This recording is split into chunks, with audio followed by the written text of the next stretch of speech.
Good evening. The opinions and statements voiced by our guests do not necessarily reflect the opinions of this network. Enjoy the shows.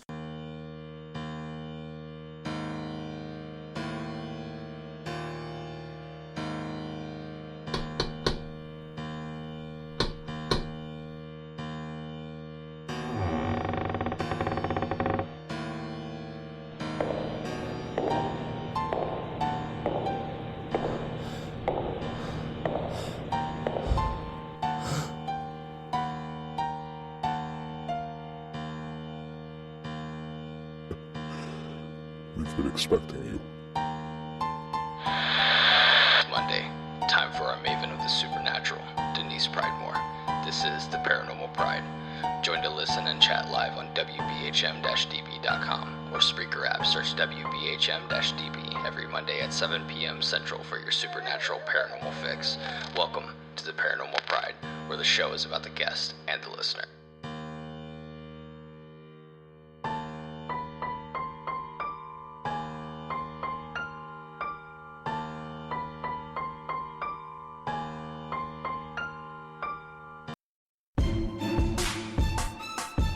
You are listening to WBHM Digital Broadcasting, the best in paranormal talk only on Paranormal Experience Radio. Broadcasting live out of Birmingham, Alabama. Welcome to the Paranormal Pride. I'm your host, Denise Pridemore, and my guests tonight are Lynda Quirino and Keith Ottersburg. And later on, we're going to hopefully add in Aaron Thompson. He's driving tonight, so we didn't want to have him being preoccupied on the roads in Illinois. So that's where we're going to be. So you guys may remember Keith Ottersburg from the Dead Files. His house in Nebraska was on there. And very interesting story. It was one of the few that I really paid real close attention to. And you may remember Lynda. She's been on the show quite a few times, and she is one of their experts on the paranormal survivor. And so she's got all kinds of stories from being on that show, and all the things that she's been able to share has been amazing over time. And so welcome, guys. I'm glad you got to be here tonight. Thank you very much. Appreciate you having me on. Thank you. I love being on the show. So great. Well, I'm going to start out with some questions. I mean, you've both been on the show before, so I don't need to ask you those pesky questions on how you got started and all that other stuff. I'm going to ask you a question, and Lynda, you hear this a lot, and I said it in the intro that you are a paranormal expert for the show, Paranormal Survivor. How do you feel about the word expert with paranormal? Oh, I get asked that a lot. And I always say the same thing. Nobody is really ever an expert. I might have a little more experience maybe, but I mean, the word expert is a little misleading, I think. But, they got to say something, right? You got to put something down on TV. But yeah, expert is a little, it's not entirely right, I think. Experienced paranormal investigator, maybe. But yeah, I don't think anybody's really an expert in the field.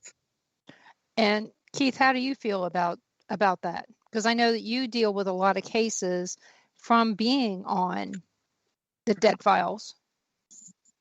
Yeah, I totally agree with her. You can study to be an expert lawyer.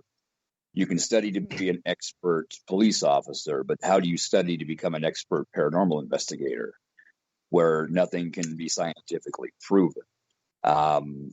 Anybody that goes out and investigates a lot thinks that they're a professional investigator. You just go out and investigate a lot. I am no more professional at this than anybody else out there. And, I'll be the first one to admit it. I've still got a lot to learn. There's always going to be a lot to learn in this field. And until you know everything there is to know about the subject, beyond the shadow of a doubt, I wouldn't be able to call myself an expert. I can agree with both of you on this. I've got I've got about 50 years of experience with the paranormal, but not in the paranormal. Because I've been experiencing things for over 50 years at this point. But that doesn't make me any smarter than anybody else. I'm just an expert in my opinions and my things that I've experienced. That doesn't make me an expert in everybody's situation. And that's what I tell people. I have experience and I'm an expert on Denise. That's it. That's perfect. So, and I'm still not getting that right. I mean, maybe someday I'll get it right. I don't know. So, so Lynda, have you been filming at all for Paranormal Survivor this year or since 2020? No, we have not been, which is kind of horrible because I really enjoy it, but I totally understand with all the stuff going on in the world. Yeah, we've got to put a few things on hold, but the paranormal never really gets put on hold because even if I'm not filming, we're busy. I mean, I'm sure, Keith, you must be equally as busy. Yeah, we've had a lot of people, contact us for help. We're actually taking a break right now. If you're not 100%, you can't help your clients 100%. And with some of the stuff that we deal with, you need to be 100%. So we're taking a little bit of time, getting our lives together. There were some health issues, some couple people needed to take care of. We're getting ready to get reorganized and get back out there though. But in the meantime, I've been helping some people. The other teammates have been helping some people here and there. So yeah, it just because, there's something going on out there in the world doesn't mean that, the spirits pay attention to it. So there's always somebody needing help. Well, I sent a couple cases your way. Appreciate that. Because, when it comes right down to it, I wasn't going to Manhattan, Kansas. That's a little far for me just to go talk to somebody and figure out what's going on when you're even closer than I am. Yeah. And the one lady, Jura, you helped her down in Wichita, even though we had talked about going down to Wichita. But she keeps moving back and forth between Vegas and Wichita. So it's kind of hard to pin her down. Exactly. You're not kidding there. Yeah, believe me, I know. Because when we were in Vegas, she had just come back from Vegas when we went. So okay. She's got family there, same as we do. And the only reason I know her is because I married her neighbors, Ron's cousins. I married his cousin to his wife. Definitely not his cousin either. But I was the officiant in their wedding. So awesome. And so it was kind of one of those weird things that, hey, we know Denise, call her. There you go. And and that's what I do is I can match the right people up with the right people. Whether it's a medium, whether it's a paranormal team, I know who's going to be the right person for them. And I know 2 or 3 groups right there in Wichita, but they weren't the right people. They were enthusiasts, not really investigators. Right. And it's very important to get the right people with the right clients, because if you don't, you can actually do more damage than good. Again, yeah, we talked about that last week with Alex Matsuo. She said she wrote a book, and in the book, one of the comments that she made that stuck with me all along is, if somebody says that you have a demon in your house, another team goes in there, that team has to spend the whole time proving that you don't have a demon in your house. That. Right. And so that's a huge deal, is not giving them the wrong information to start with. Because, if you're spending all your time trying to undo what somebody else did, then you've got another problem. Oh, absolutely. And, there's some entities out there, not only human spirits, but other things out there that can seem very demonic, even though it is not a demon. Very, very seldom do you ever run into an actual demon. And a lot of people, they're not used to paranormal. So when they start getting attacked, it does seem demonic. So the terms that people and investigators use out there with their clients are very important. Yes. Totally Lynda, agree.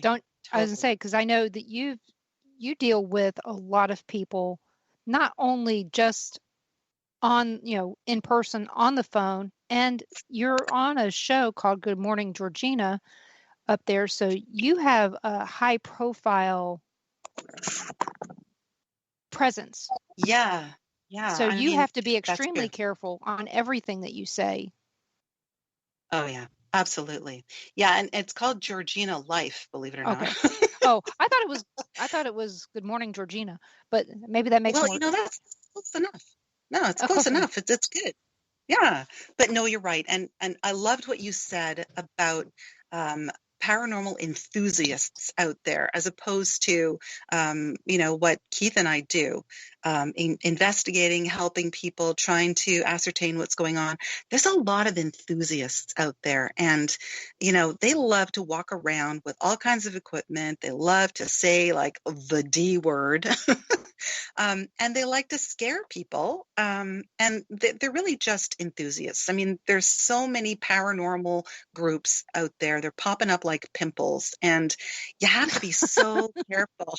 I'm glad you said pimples and not herpes. Or hemorrhoids, Well, they can be pains.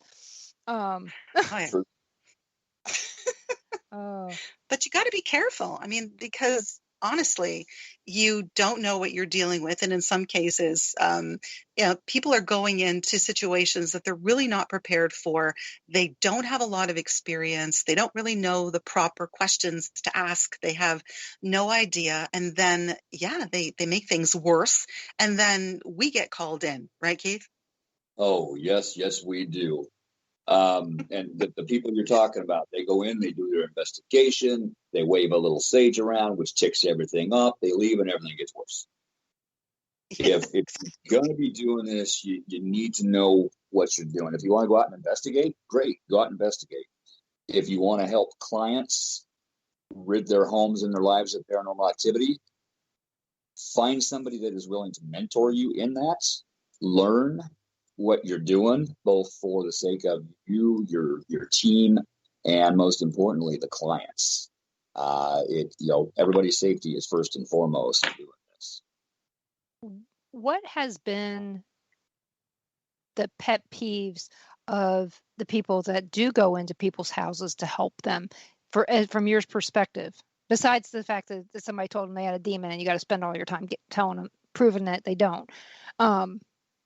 What's the worst thing that you got to deal with when you go in there that you shouldn't have to? It should be one of those easy things. In my mind, there's some things that should be easy when you walk in the door. You shouldn't have to. You shouldn't have to clean up somebody else's mess. That's the first thing. Yeah. So that's true. Well, I mean, we all have pet peeves when we investigate a residential. When we go someplace public, it's a whole different ball game. Mm-hmm. I have seen some teams that go out there and kind of make a mockery of the paranormal, or some of the clients. You show up and they wonder where the camera crew is. Are you going to be taping this? Are we going to be getting on TV at some point? That is That's true. Especially if you're on a TV show, they really think that, oh, well, where's the camera crew? Or how many feet of coaxial cable are going to come into my house? Yep. I have had some clients expect that. Main reason being they see all this stuff on TV. That's what they expect when somebody comes to try to help them. Most times, some of our clients just simply want an investigation. They want evidence to prove that they're not crazy. Okay, we'll bring our equipment in. We'll get their evidence. Okay, now what do you want to do? Some people know they got stuff going on, and we just go in and do the thing and help them and get rid of it, and then try to help them afterwards. Because I think that's one of my biggest pet peeves. I knew there was one in there somewhere. I just had to find it. Yeah. Well, I mean, I know that, we've shown up at some places and that's the first question out of their mouth is, are you going to film any of this? And it's like, no, this is a private residence. That's not my place. Yeah. To film your residence. I mean, when I go in with the assumption that I'm solving the problem before I walk out the door. That. Yeah. it's the way it has to be because those people have to live in that house. I get to go home. And so, like I said, we all have different things that bother us. But that was one of the things that really got me was, where's all the equipment and all. It's like, you told me you've got this problem. Let's solve your problem, not let's make it worse. Because do you guys find that sometimes investigating it makes the activity increase for the resident? For sure. Okay. It can, yes. Yeah, and I really believe that. I mean, you know yourself too, both of you. When you go in somewhere, and you're using whatever equipment you're using, you're kind of conjuring things up, and half the time they're using equipment before you even get there, and they're making it worse. So when you walk in, it's like, okay, you know what? Now you've got double trouble. And I mean, the spirits might see that and think that you're antagonizing them. Totally. Not wrong. Plus, you're attempting to communicate with them, so that gives them permission to act up in their mind. And yeah. So when the next thing would be, what about protection? You're going into this place, you don't have a Kevlar vest, you can still get hurt from the spirits. Keith, how do you protect yourself in a situation where there may be a malevolent spirit in there? Before we even step on property, we stop, get our game plan going on. We each have our own little, things that we do. I use either holy water, Florida water, protect my body. I've got, certain stones, certain crystals I take, necklaces, rings, and then I talk to the man upstairs. And Lynda, what do you do? Very similar. We all have our own way of protecting ourselves based on, of course, our spiritual leanings or in some cases our religious leanings. And definitely same thing, carrying black tourmaline, understanding a game plan, realizing that you've got to be respectful, saying a prayer. And you have to go in with intention. And I think that's the most important thing. If you go in with good intentions, if you go in with sort of very clear, very pristine intention of help and good, that's usually, a good way to start anyway. That's the best form of protection ever. Absolutely. I agree. Intent makes everything either worse or better depending upon which way you're going. So, and Lynda, Elise says, can she be on TV? Ha, ha, ha, ha. Well, I don't know. We're going to have to ask that question. Who knows? And I think I know which Elise you're talking about. Her place is pretty active. So I don't think that activity is going away anytime soon. Oh, I could see. I mean, I can see her story being on Paranormal Survivor. 100%. Not that I know her story. I'm just going based on my intuition. Oh yeah.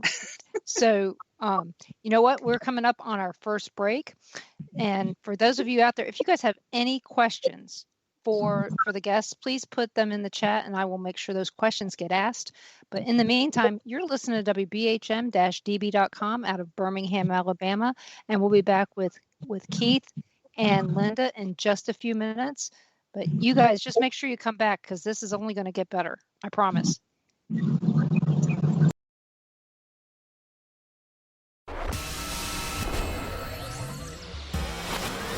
You are listening to WBHM Digital Broadcasting, Birmingham, Alabama.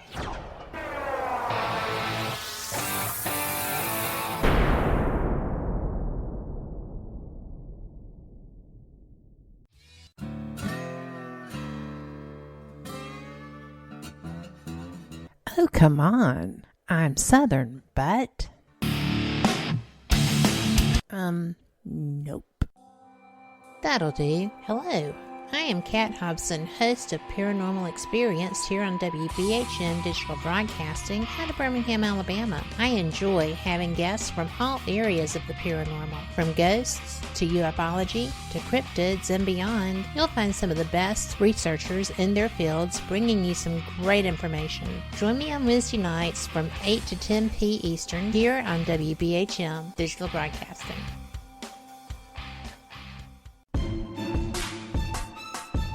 You are listening to WBHM Digital Broadcasting, the best in paranormal talk only on Paranormal Experience Radio. Broadcasting live out of Birmingham, Alabama.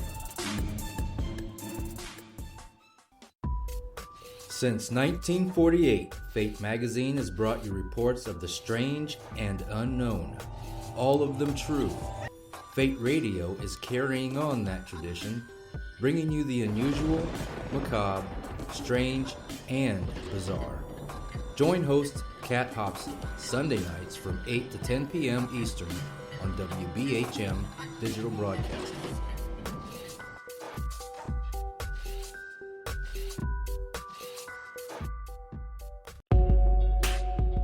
You are listening to WBHM Digital Broadcasting, the best in paranormal talk, only on Paranormal Experience Radio, broadcasting live out of Birmingham, Alabama.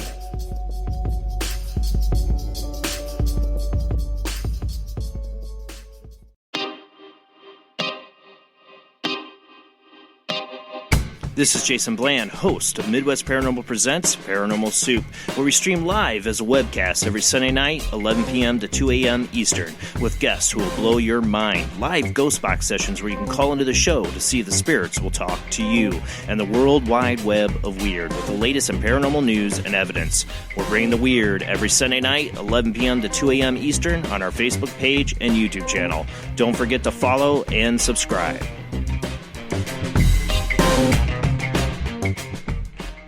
Thank you for listening to WBHM Digital Broadcasting out of Birmingham, Alabama. The time is 23 minutes after the hour. Welcome back to the Paranormal Pride. I'm your host, Denise Pridemore, and my guests tonight are Lynda Quirino and Keith Ottersburg, and we will have Aaron Thompson at the top of the hour once he gets home from driving. So, or home from work because he had to drive. And so we're going to talk some more about some of these other things that are going on out there in the paranormal world. What are you guys' thoughts on, do you think that activity ramped up during the closures? You know, did people just finally notice that their house was haunted after being stuck at home for so long? I did notice that a bit. And I actually kind of sat back and analyzed it a bit. So yeah, there's a little bit of the people are home more. So, it is easier to notice it. But when you're home with your family who you're not used to being home with, that family has to get to know each other. And they're going to get on each other's nerves. So you're going to have jealousy. You're going to have, emotions coming out. And a lot of these entities feed off of those emotions. And then they like to cause more division, to cause more food, to be let out. But on the other hand, I have also seen a lot of people work through a lot of things, raise their vibration, the family gets along, and that activity in that home goes down. So, I've kind of seen it both ways. Oh, yeah, 100%. I totally agree with that. I think that there's so many people out there because of all of this. They're really trying so desperately to work on themselves because, let's face it, a lot of people don't have anything to do, especially if they're not able to work. So they're working on themselves. I know people that have gotten their Reiki levels online.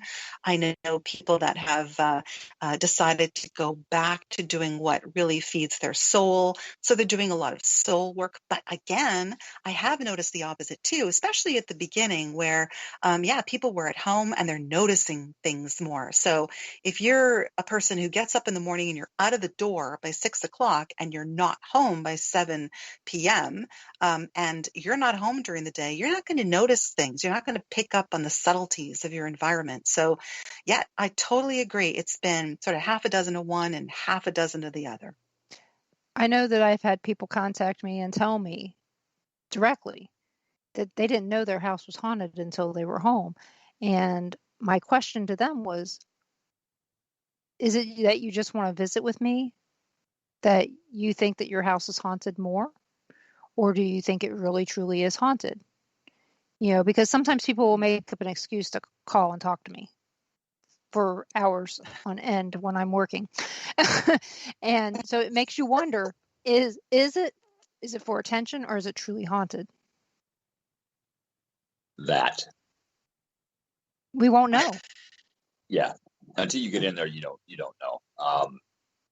The way we do it is, we treat each case as, a real haunting until we can get in and either prove or disprove. What? Yeah, I think that's true. So in the paranormal, what has been the most disappointing thing that you've noticed?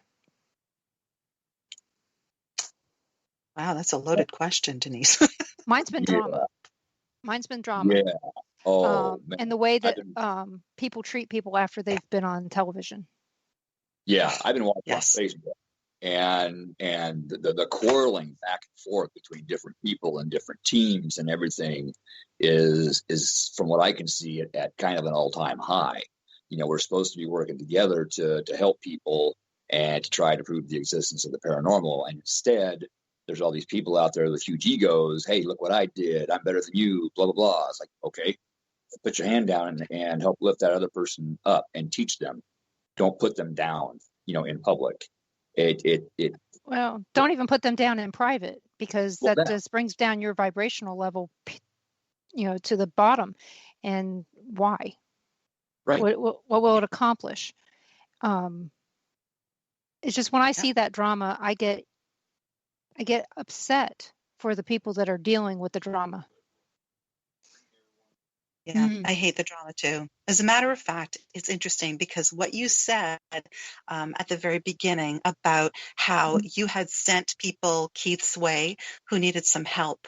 And I love that, because as paranormal investigators and respectful paranormal investigators with bona fide groups and bona fide ways of doing things and bona fide intentions, we're supposed to be here to help each other. And I totally agree. I cannot stand when other groups criticize other groups and publicly call them out and name calling and bullying. I think that's probably the most disappointing thing ever, because yourself, you are in this for the right reasons. And I hate when people really are, they thrash other people. And maybe that's the wrong word to use, but I think it's just disrespectful, and it tells everyone else exactly what they're all about. So I always tell people, pay attention to what other groups are saying about other groups out there, because you'll know what kind of paranormal investigators they truly are, and you'll know whether they're in this for the right reasons. So yeah, I agree. The drama and the bullying is so disappointing. It is. And you'll know who I support. You'll never know exactly who I don't support. That. Because of the fact that I don't make it public. I do make it public who I'm supporting. I sent people to Keith. That's because there's a reason for that. Not just location, but the place where he's at. He's got the experience that's needed for these people that I send him to. It's just like me sending people to different mediums. I will send them to different mediums based on what they need, not based on what I think is best. Actually, it is based on what I think is best for them. But it's also based on their need and how they need to hear it. Some mediums are, oh, everything's perfect. They never give them bad news. And we all know in real life, bad news happens. And some people need the person that's going to tell it to them in their language, no matter how gruff that language is. Yeah, that's so true. And like I said, some people can relate to, I call Vanessa Hogel the effing medium, because she says the F word all the time. And because of that, there are certain people that need to hear it from her, Yes. And then there's other people that need to hear it from Katrina Cooper because of the way that she delivers it. It's all in delivery. But again, that's Keith. It's all in the delivery. But like I said, you'll be able to tell who I'm supporting, but you're not going to know that I don't support this other person or this other group. Right. And that's the way it needs to be. I'm keeping my opinions out there, but it's not in words. Do you understand what I'm saying? So 100%. Yeah. Smart. That way nobody can come back and say, you said. No, I didn't. I didn't say a damn thing. I mean, that's the way it goes. That's the way, that's the way it should be. If you don't have something nice to say, then don't say anything at all. Yeah, the best response is no response. Mm-hmm. And, that's, or the other one, kill them with kindness, which I've done too. Treat people like they're the greatest person on earth, and then they walk away going, I don't know how to take that. It is what it is. Now Keith's going to wonder when he meets me, does she really like me or what? I love it. So Keith, are you going to the is it Marshalltown, the paranormal conference up there north of Des Moines in August? No, I'm not going to hit that one. I am going to be in Omaha at Haunticon, and then I will be at Scarefest in October. I'll be working the booth probably with the Spirit Mechanics. Okay, because I know that the event that Kelly Steffen's putting on is free for people to come, and it's not too far from you. I guess how far is Des Moines? Yeah, Des Moines a little ways for you. 4 or 5 hours, maybe. Yeah. Well, then I guess we won't be seeing each other anytime soon. Well, let's see. We'll see. Yeah, she called us and asked us to come up, and I said yes.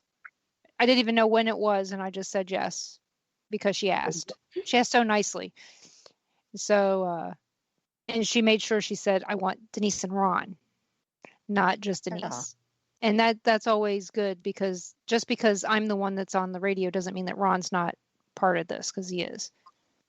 So I like it when people include Ron. There you go. So one of the things that I know happens out there in the paranormal world is, I'm going to go ahead and ask you Gary's question first. Gary asks, what do you consider a real haunting? Wow, that's a good question. A real haunting, that's a really difficult question, though, because, hauntings are so personal. So it's sometimes hard to define. I think activity that's unexplained is a real haunting. Mm-hmm. But it is really personal, because honestly, so many hauntings are meant for someone. So you'll show up and they'll tell you what's going on, and you may not experience anything. However, they're still experiencing what they're experiencing, but it's meant for them. So anything that's unexplained, I think, is a true haunting. She's got some good points there. One thing that I'd like to throw out is a lot of the clients I talk to, once we get some, information from them and some conversation is had, and we start looking and talking and asking questions, and lo and behold, it's one of their guides trying to get their attention because they're supposed to be doing something in their life. One gal I had, something kept throwing her cigarettes and her pen across the floor at her. Well, her dad wanted her to quit smoking and start writing again. As soon as, that message was figured out and given, guess what stopped? All the activity. Did she quit smoking? I'm not sure. I lost track of her. Well, that's good. So technically, that's a haunting, but now it's not anymore. So, right. Do you still consider that house to be a haunted house, or is it a house that's recovering from a haunting? At that time, I really didn't consider it a haunting because it was her guides trying to help her. Okay. What I consider a haunting is, something, in the home, whether it be a human spirit, non-human entity, whatever, that is of I'll just say, destructive nature. Okay. I live here in my home, my guides and spirit animals. I got some protectors here. So if an investigator doesn't know me, walked into my home, they probably go, "Holy crap, this place is haunted as heck." No, It's not. There ain't nothing after here. It's cool. Yeah, it's what you're used to. For some people, having a couple spirits in their house is like having a couple of bottles of whiskey in the house. It's just normal, but for other people, one spirit is too many and it's got to go. Right. So, and Renee asks, could the person be haunted? Absolutely. How often have you guys witnessed a haunted person? I know somebody personally that's haunted. It happens more often than you think. With attachments, some are pretty severe, some are very mild. If an attachment stays too long and it's strong enough, that can go into a possession. So it's just, I don't know. My whole train of thought just went straight out the window. Well, because somebody might be a little haunted himself. Yes, absolutely. And I've actually had experiences where I've gone into a home that is supposedly haunted and there are things that are going on. But when we do an investigation and the homeowners are not there, it's absolutely, it's dead. There's nothing going on. It's absolutely benign. But as soon as one particular person comes back, the activity begins. So again, yes, there are people who are haunted, who have attachments. And a lot of people who are haunted and who have attachments don't necessarily know, which I would sound really bizarre because don't you think you would know? But then again, no, not necessarily. You may not know. Well, it's just like people who deny that their house is haunted. They see all this stuff happen and they just go, oh, it's just normal, and they don't even think about it. I could see where a person could be haunted and just, it's so normal to them that they don't even notice it. It's just been their way of life since, some of them since birth, because it's a family haunting or a family curse or a generational curse, that's followed them all the way through their life, and they don't even know until that's true. Till they wake up. I mean, not that they're asleep, but you know what I mean? Till they wake up and they finally go, oh my goodness, I have a generational curse, or I was, something happened. And I mean, I know that generational curses exist. Yes. I don't know. I mean, and I do know how to get rid of them, but it takes a long time. First, it's just like being an alcoholic. They have to admit that there's a problem before that they can move on to the next step of getting the attachment to go away. Have you dealt with any of that, Keith? Yeah, personally. I got nailed by my possession when I was 6 years old. I finally got free of it 3 years ago, and then we discovered, there was a generational curse on my father's side. And it's been a long 3 years learning and growing and getting the work done. The first thing to do is accept that there are issues that need to be repaired. So yeah, you're 100% right there. And, we have had other cases that, same thing. And until these people accept that there's an issue and are willing to do the work, sometimes you can't help them. Not until they're ready. Yeah, they may need a therapist for a while. Yeah, you got. I'm not a therapist. I've been through about anything you can imagine, and I understand and can probably help them with it. But I'm not, I'm not a therapist. And what about you, Lynda? Have you helped or witnessed anybody that has been haunted or generational curse? I have in the past.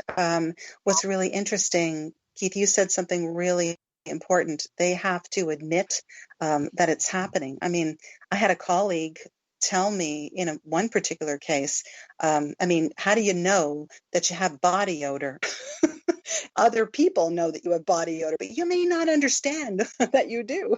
It's the same thing with the haunting. I mean, sometimes people know, and especially if they're ultra sensitive and they're next to that person, they're in the room with that person, they can sense that there's something going on, but that person may not. So I always tell people the best thing to do is to be self-aware. And part of that process is to, think about what's been going on, think about and write down everything that you possibly can, especially if it's a generational haunting. We have actually somebody up here in the town of Georgina who is experiencing a generational curse, they feel.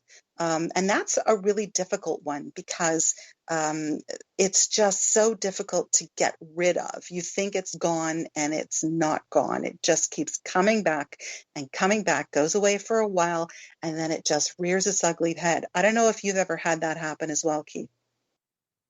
Yeah, I have. Just got done dealing with a client that every time we cleared the home, all of a sudden something was right back. We'd clear the home again. It comes right back.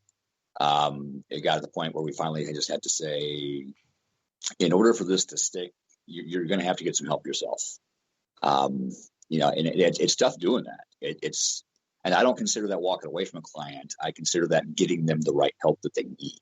Right. You're teaching them to fish. Yes, absolutely. Aftercare with your clients is huge.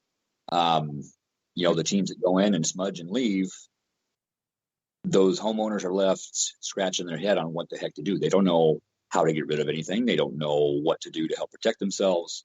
So, aftercare, being there to answer questions, training them in cleansing their home, what stones to use for protections.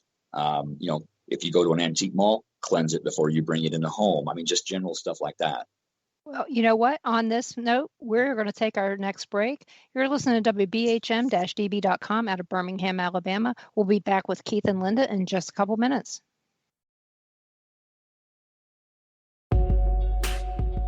You're listening to WBHM Digital Broadcasting, the best in paranormal talk, only on Paranormal Experience Radio, broadcasting live out of Birmingham, Alabama.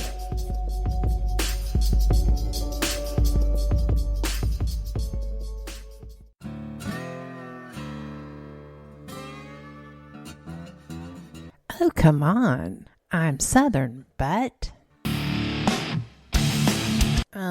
Nope. That'll do. Hello. I am Kat Hobson, host of Paranormal Experience here on WBHM Digital Broadcasting out of Birmingham, Alabama. I enjoy having guests from all areas of the paranormal, from ghosts to ufology to cryptids and beyond. You'll find some of the best researchers in their fields bringing you some great information. Join me on Wednesday nights from 8 to 10 p. Eastern here on WBHM Digital Broadcasting.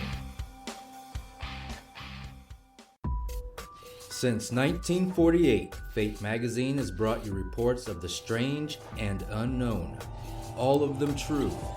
Fate Radio is carrying on that tradition bringing you the unusual, macabre, strange, and bizarre. Join host Kat Hobson Sunday nights from 8 to 10 p.m. Eastern on WBHM Digital Broadcasting.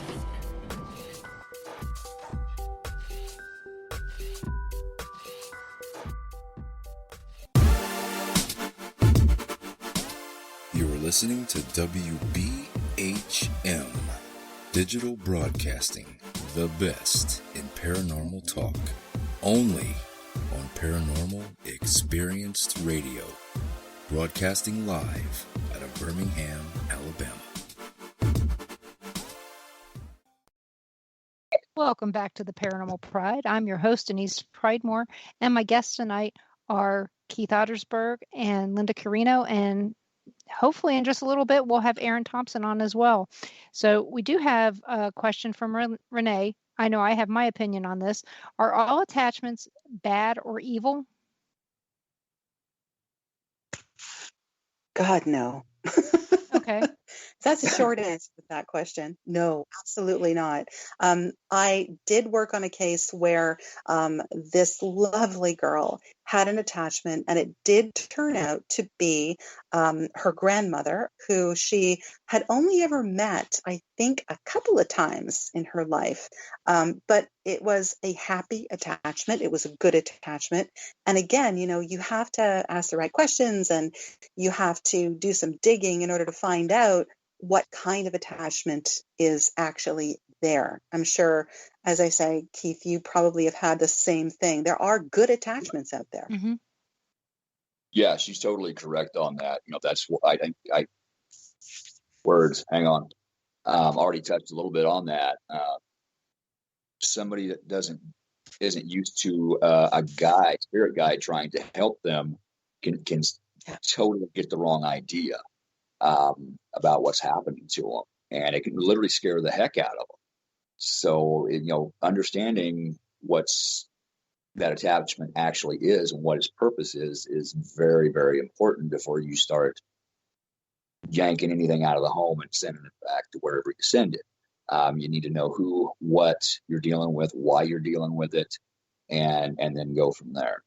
But yeah, some are very good. They're looking out for you. They're trying to help you. I know when my grandma pops in, chocolate chip cookie smell, I know when they're here.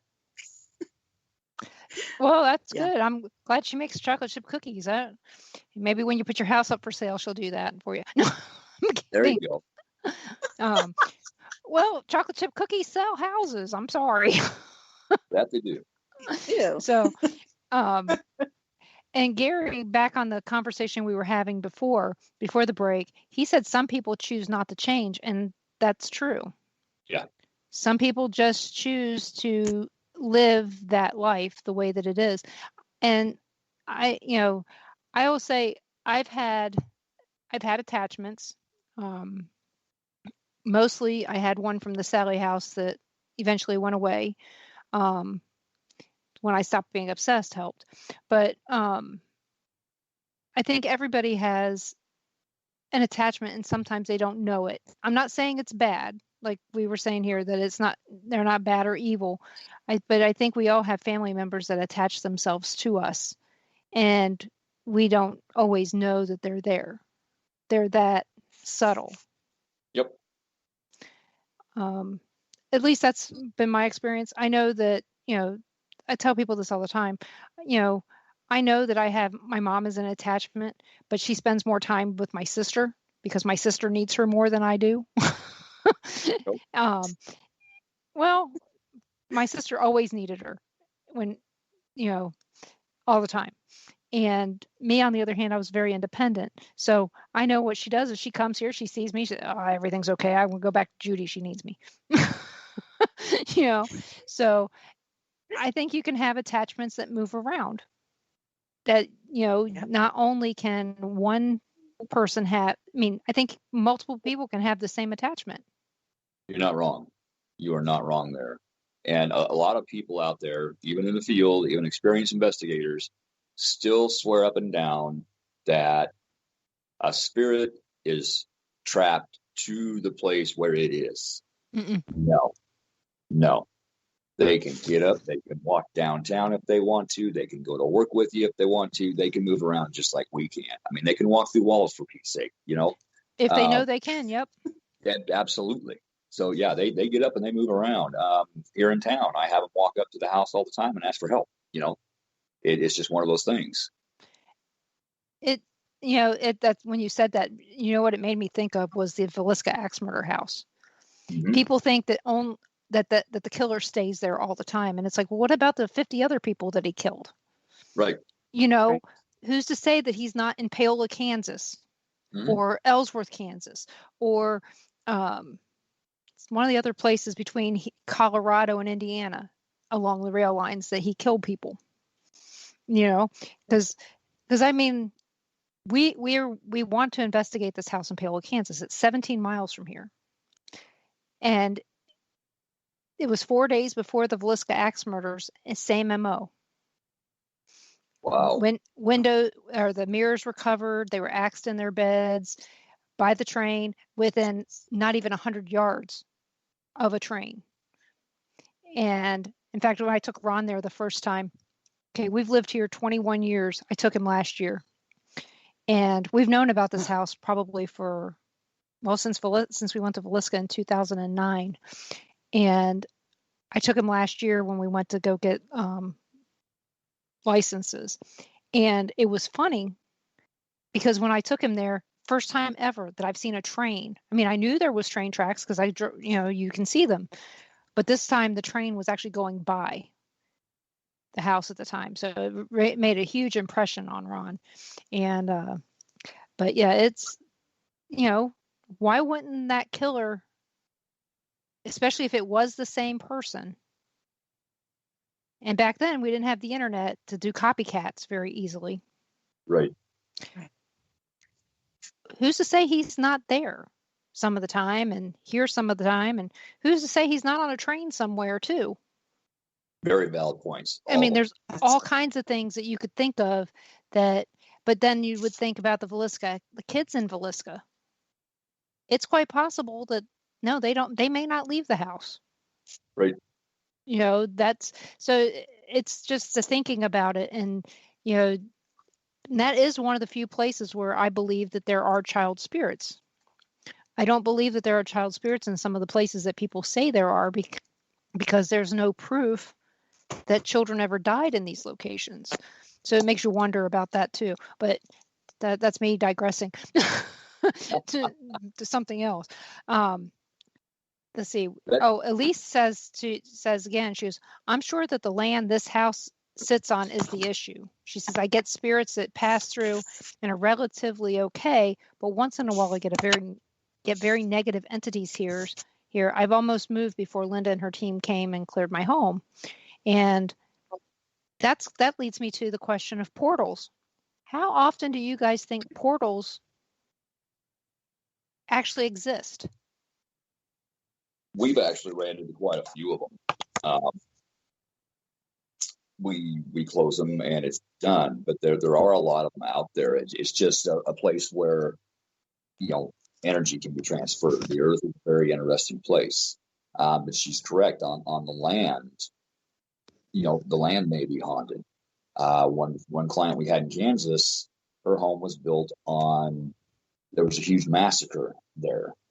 Mm-hmm. And we got the home cleared, we got our property protected, but in an instant like that, it's very difficult to keep things from coming back onto the property because there's so much around that property that's still going on. I have a question about that.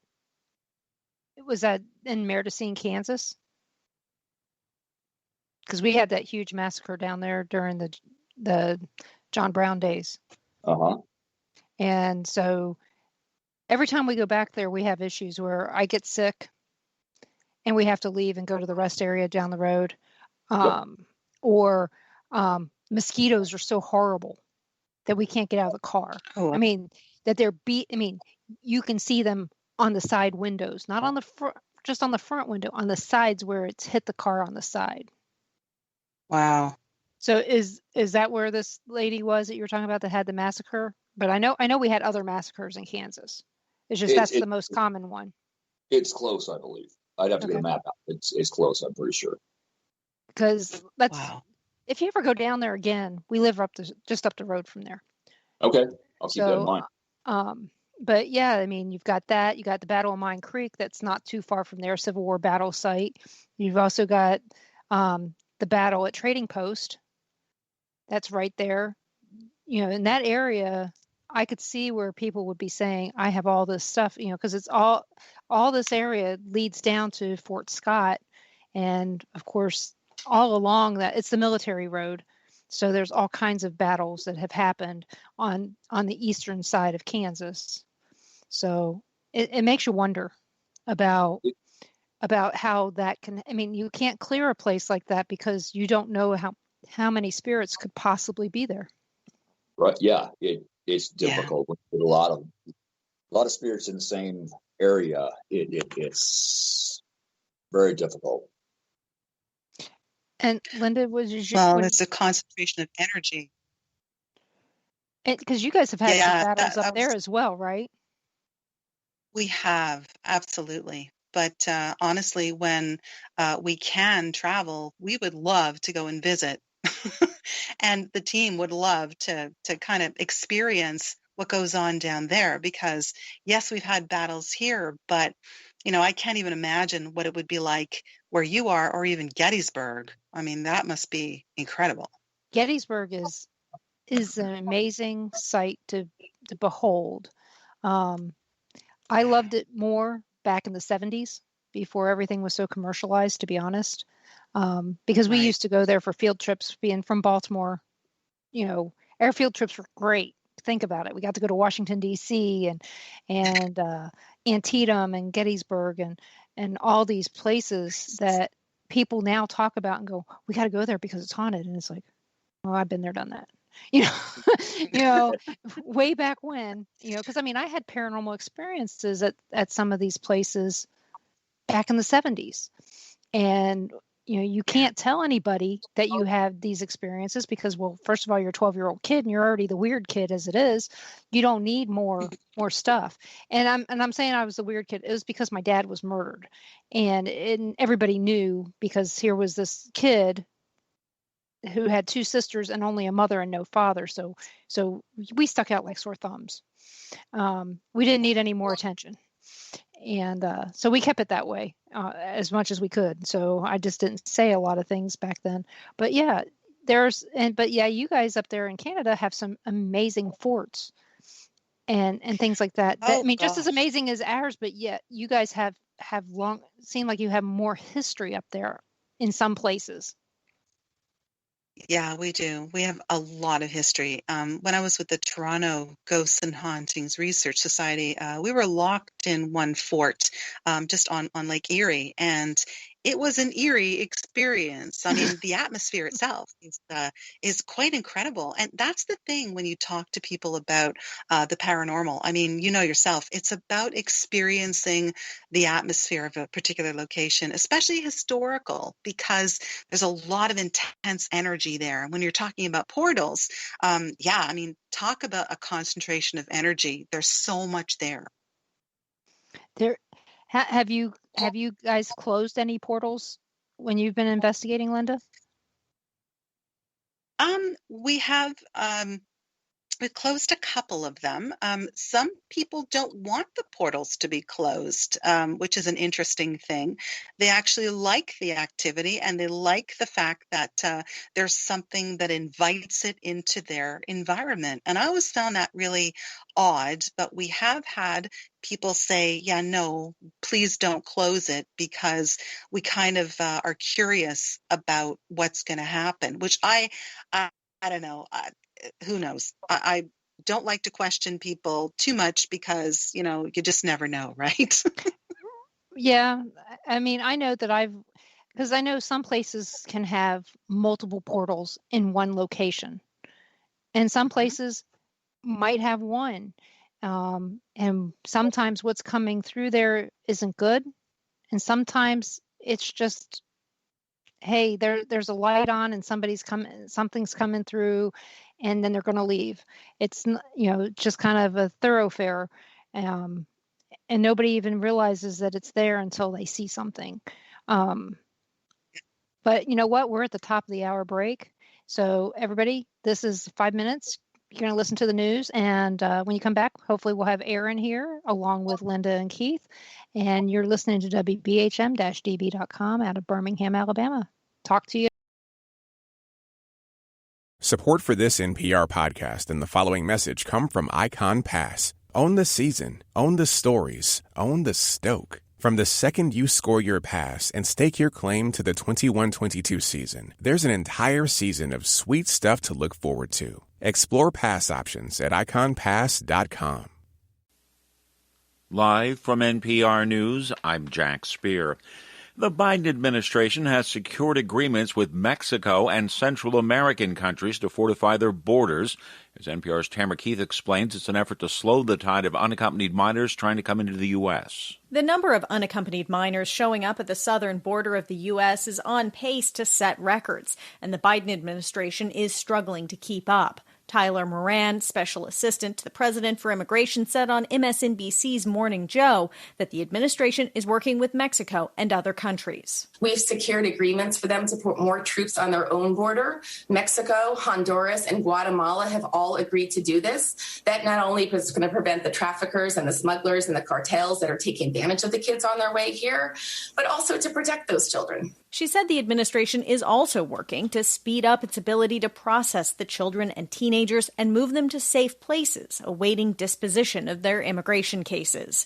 Tamara Keith, NPR News. The police chief in a Minneapolis suburb where a black man was fatally shot in a scuffle with police yesterday says he believes the officer intended to fire a taser and not a handgun. Police Chief Tim Gannon described the shooting, which prompted protests in the city of some 30,000 people on the northwest border of Minneapolis, as an accidental discharge. 20-year-old Dante Wright was being handcuffed on an arrest warrant when he broke away and tried to flee the scene. The Minneapolis area was already on edge because of the trial of the first of 4 police officers charged in George Floyd's death.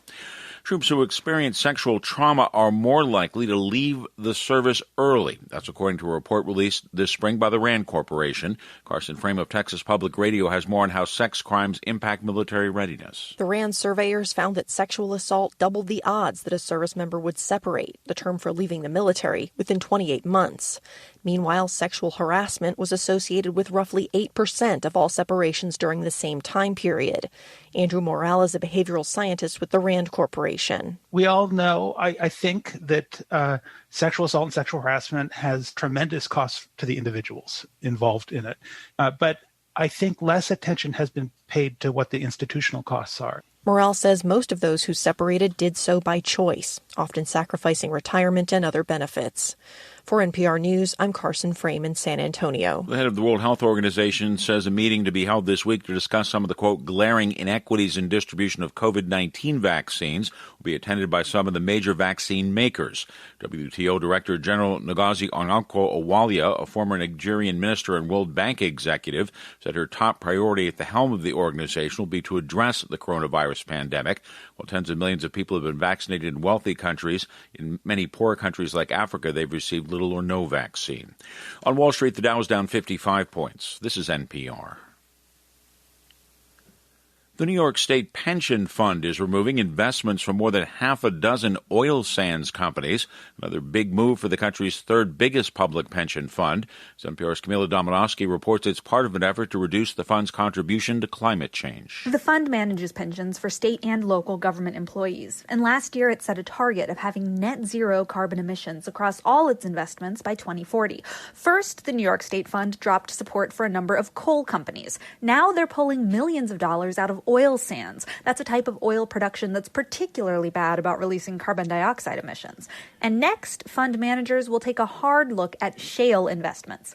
The process of divesting isn't automatic, but case by case. For instance, the pension fund will keep money in an oil or gas company if it sees a viable plan to switch to a business model that could still make money in a world that's fighting climate change. Camila Dominowski, NPR News. Prince William and Prince Harry have both issued separate statements paying tribute to their grandfather, Prince Philip, who died last week at the age of 99. William, who's second in line to the throne, pledging to get on with the job of serving Queen Elizabeth II, as he and his brother honored Philip's service to the nation and the monarchy. Prince Harry, who arrived in the UK for the Saturday funeral at Windsor Castle, described Philip as a man who was authentically himself. Some were hoping the funeral might help heal the rift that developed in the family following Harry's decision to step away from his royal duties. Crude oil futures prices closed lower or modestly higher. Oil up 38 cents a barrel to end the session at $59.70 a barrel on the New York Mercantile Exchange. I'm Jack Speer, NPR News. Welcome back to WBHM Digital Broadcasting out of Birmingham, Alabama. The time is 5 minutes after the hour. Welcome back to the Paranormal Pride. I'm your host, Denise Pridemore, and guess what? We have Aaron Thompson in the house now, and we still have Lynda and Keith, and so we're all excited about this. And Aaron, what have you been working on since the last time we talked?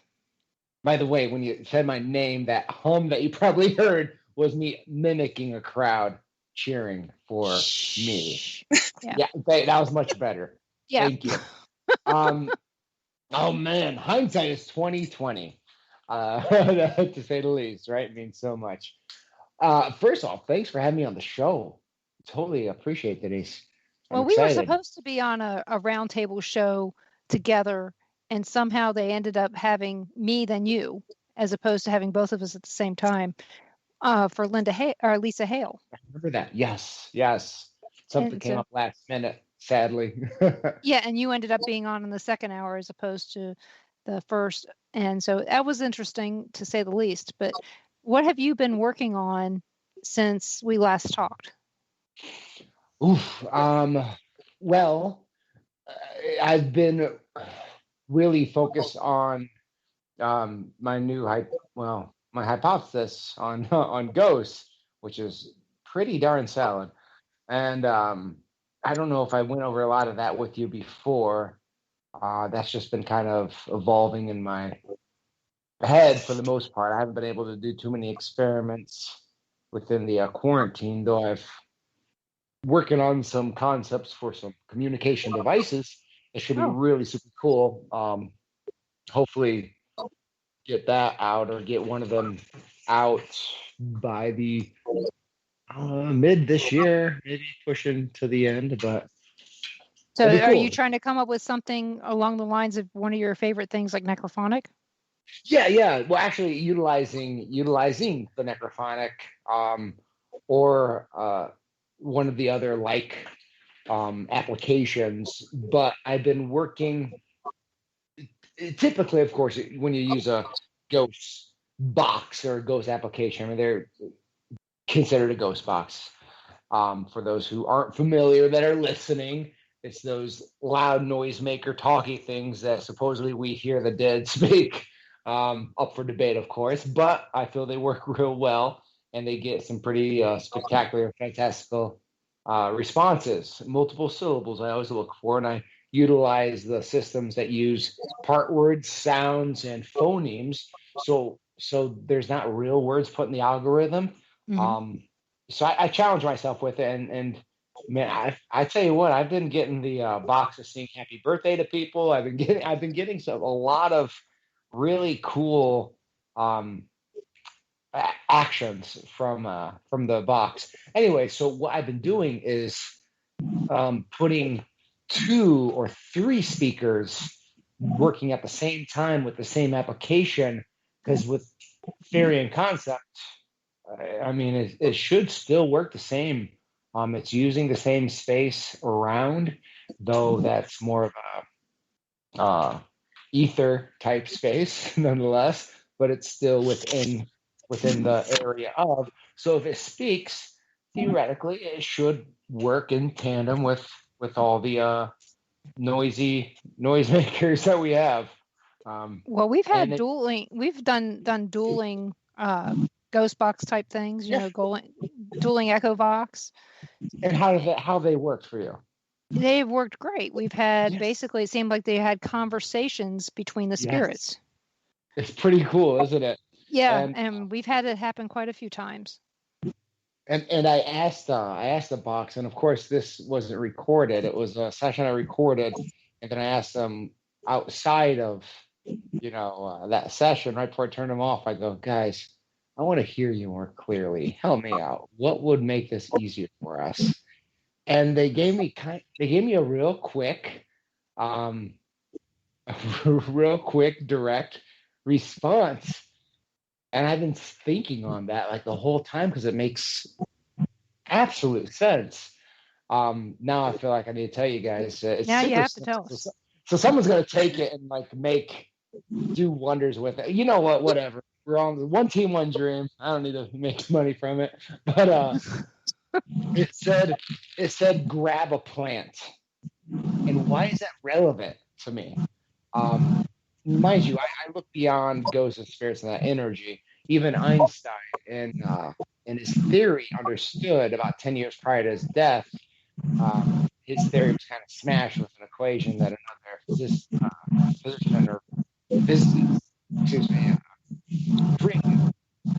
anywho, the relativity theory does fall flat. It doesn't make sense in actual mechanics in association with gravity and so forth.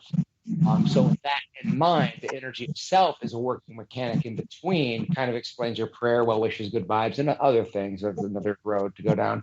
But with it being the energy in a sense, I call mass consciousness or consciousness. And consciousness, I feel, is the real kicker we got to be focused on.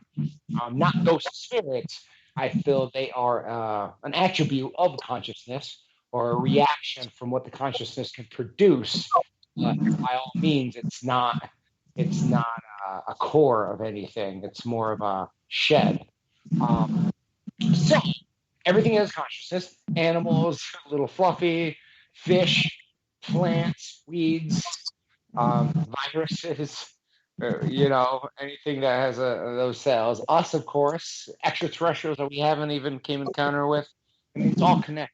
They all have that consciousness. So plants, if I absorb the quantum style or the ether style waves,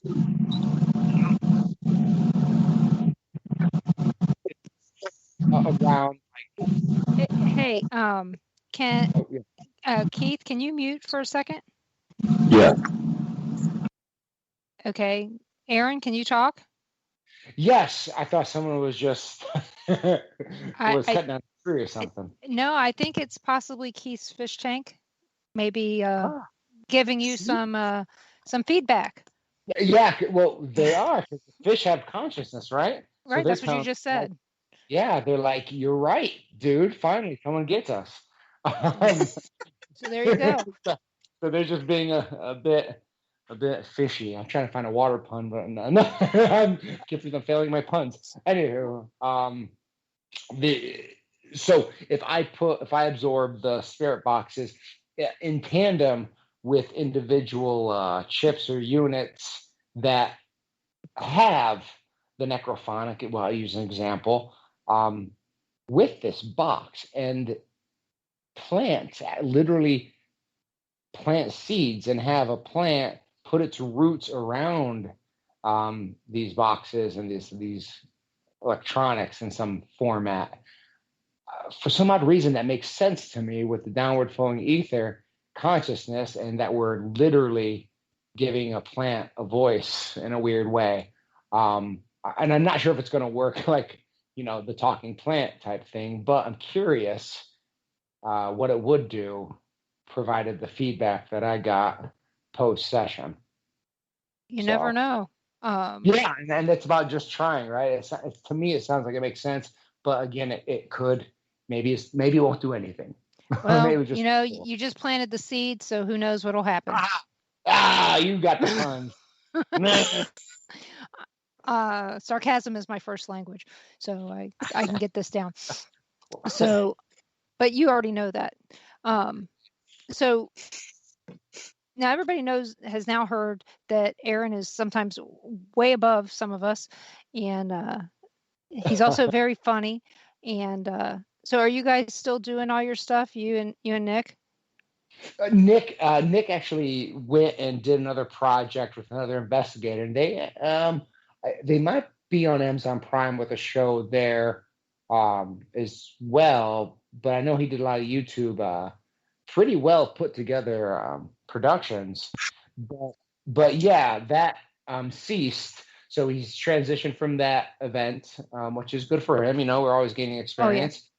And yeah, we actually just started talking last couple of weeks again on some projects in the near future. So kind of get back into it. Get back into Ghost Crier. Yep. Get back into Ghost Crier and get back into just making things happen. This is our passion. This is what we do. Well, that's perfect. I'm glad to hear that. So I'm going to get back to some of these questions that we have in chat and get you guys' feedback. And one of the questions that we have in chat is from Sherry. She asks, what is your opinion on shadow figures? She goes, what she's noticed on investigations that they're normally attached to a building where some sort of horrible act has happened, like an old hospital, asylum, or prison. I wonder if it's because I've never seen them in historic buildings that were once mansions or a place where there never any traumatic murders. So basically she's saying she doesn't see them in happy places. She sees them in the sad and horrible places. Right. What are your thoughts on that, Aaron? So the shadow people are interesting. If you notice any shadow people lore, you really don't find anything beyond the 90s. I think in the 70s, orbs started coming out. A lot of what I feel people do is they put intent out into the world, and the intent can grow. It can be a seed that's planted. And now we're creating our own monsters. And just an example, we actually, I collaborate with I'm not sure if you knew, I collaborate with the leading scientists of free electricity now. And we have some pretty taboo pieces of equipment. One of them is it measures intent. So a literal measure of subatomic particle connectivities of almost prayer, almost well wishes. It's putting your fuzzies Intense. towards. Yeah, it's crazy. If you put an agent in a controlled environment and these devices are active, it can tell if they're going for the slice of orange or the grain of bread. It's that crazy. So that same concept, if we put that towards a haunted location, and I'll go back to a video game called Slenderman. Some of you guys may have heard Slenderman. I think about 15, 16, 17 years ago it came out, it turned into a video game, and it's folklore. It's like Jason Voorhees from Friday the 13th, right? But people are now seeing these because so many people, mass consciousness, mass intent, have now created, supposedly, this stupid monster and put it into the world. Like a topa. Exactly. And I feel we do that so often with shadow people very well. And mind you, it's based off emotion. If we think about emotion is 100% biologically created. You can't tell me otherwise, because we can mess with a lobe, and this is science. You can mess with a lobe, highs and lows.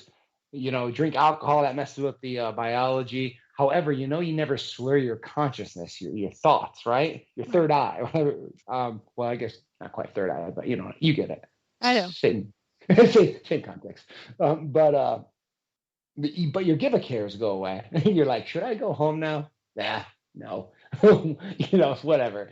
Because sometimes they do. Separate. Well, it's separate from your biology. Your biology dictates and comprehends what it wants and what it needs, and that's where that emotion is. Tell me a haunting that's not emotionally related.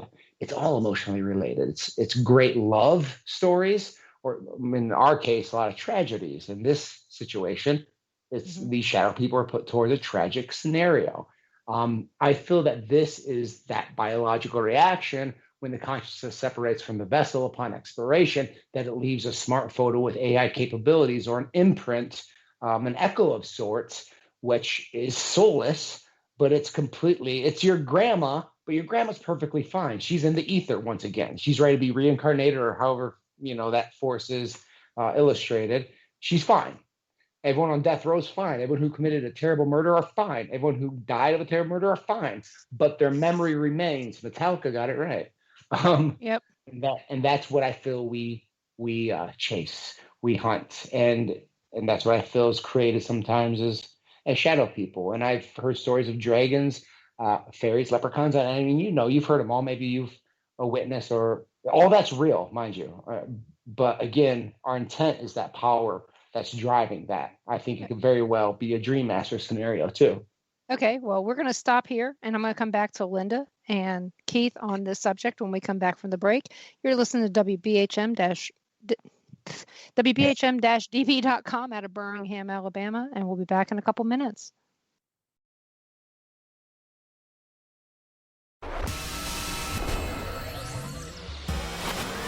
You are listening to WBHM.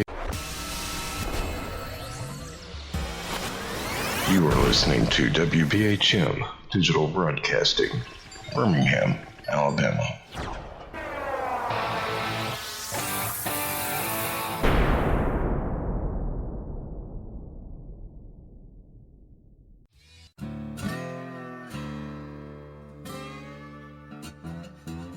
Oh, come on. I'm Southern, but...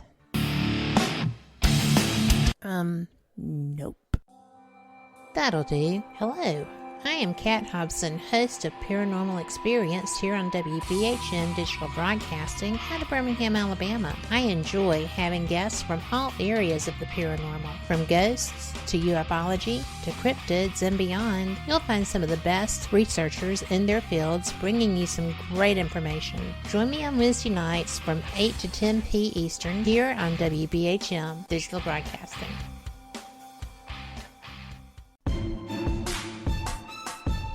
You are listening to WBHM Digital Broadcasting, the best in paranormal talk only on Paranormal Experience Radio. Broadcasting live out of Birmingham, Alabama. Since 1948, Fate Magazine has brought you reports of the strange and unknown, all of them true. Fate Radio is carrying on that tradition, bringing you the unusual, macabre, strange, and bizarre. Join host Kat Hobson Sunday nights from 8 to 10 p.m. Eastern on WBHM Digital Broadcasting.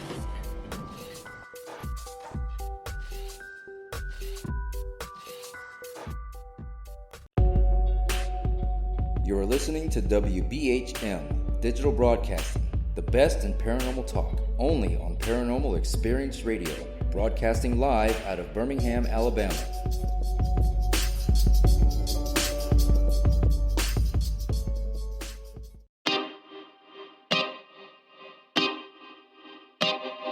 This is Jason Bland, host of Midwest Paranormal Presents Paranormal Soup, where we stream live as a webcast every Sunday night, 11 p.m. to 2 a.m. Eastern, with guests who will blow your mind. Live ghost box sessions where you can call into the show to see if the spirits will talk to you, and the world wide web of weird with the latest in paranormal news and evidence. We're bringing the weird every Sunday night, 11 p.m. to 2 a.m. Eastern on our Facebook page and YouTube channel. Don't forget to follow and subscribe.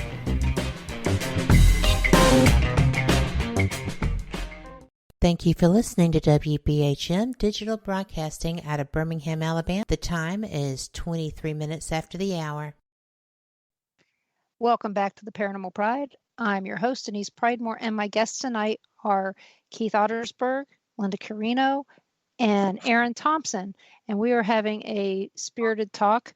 And we're going to go back to the question that was asked by Sherry for Keith and Lynda to respond.